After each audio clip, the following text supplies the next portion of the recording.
أما بعد فقد قال الله تبارك وتعالى في القرآن المجيد والفرقان الحميد: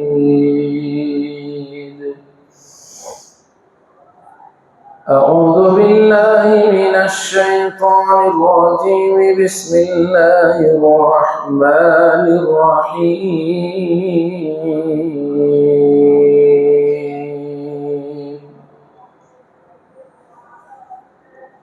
ولله على الناس حج البيت من استطاع إليه سبيلا ومن كفر فإن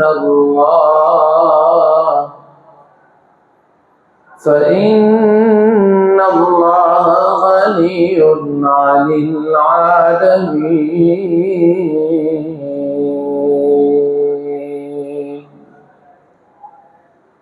صدق الله مولانا العلي العظيم. وقال سيدنا ونبينا محمد رسول الله صلى الله عليه وسلم: الحجاج والعمار وفد الله، أو كما قال صلى الله تبارك وتعالى عليه وعلى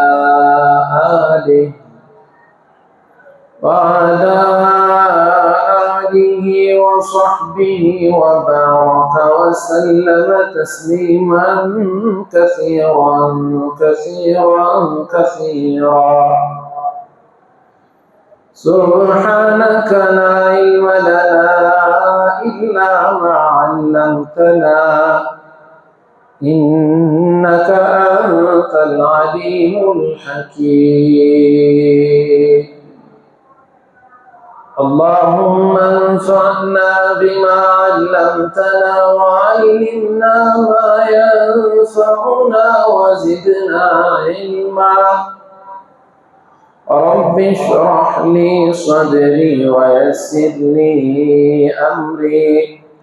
واحلل عقدة من لساني يفقه قولي.